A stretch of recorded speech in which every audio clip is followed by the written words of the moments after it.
అందరికీ నమస్కారం అండి. నా పేరు రొబ్బా లోవరాజు, ట్రైబల్ రైట్స్ ఫోరం రాష్ట్ర అధ్యక్షులు.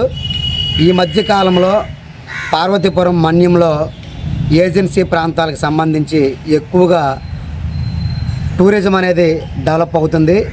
ఇటు ప్రకృతికి సంబంధించినటువంటి సహజ సిద్ధమైనటువంటి వాటర్ ఫాల్స్ అవనియండి, ఎత్తైన కొండలు, ఇక్కడ ఉన్నటువంటి ప్రాంతాలని చూడడానికి రాష్ట్రాల నుంచి ఇతర రాష్ట్రాల నుంచి కూడా చాలా ఎక్కువ మంది మన ప్రాంతానికి రావడం జరుగుతుంది.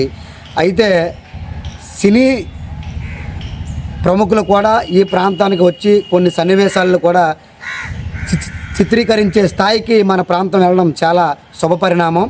అయితే వచ్చినటువంటి టూరిస్టులకి ఇక్కడ ఉండి ఒక 2-3 రోజులు గడపడానికి సరైనటువంటి మౌలిక సదుపాయాలు లేవు. ఒక క్యాటేజీలు కానీ లేదా ఒక రూమ్స్ కానీ ఇటువంటి ఏమీ లేకపోవడం వల్ల వాళ్ళు టూరిస్టులు రావడానికి కూడా సరైనటువంటి ఇంట్రెస్ట్ చూపట్లేదు.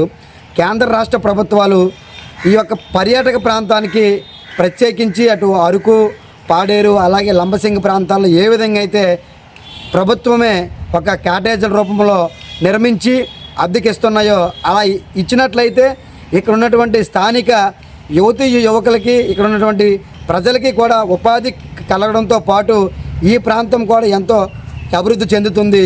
ఈ మధ్య కాలంలో ఇట గుమ్మలక్ష్మీపురంలో చూసుకుంటే ఇటు తాడికొండ, మొగనాలి వాటర్ ఫాల్స్ కానీ, కుసా ప్రాంతంలో కొన్ని వేల సంవత్సరాల నుంచి ఉన్నటువంటి శివాలయంకి, అలాగే అక్కడ ఉన్నటువంటి మంచి వాటర్ ఫాల్స్ కూడా ఈ మధ్య కాలంలో ఎక్కువ మంది అక్కడికి రావడం జరుగుతుంది.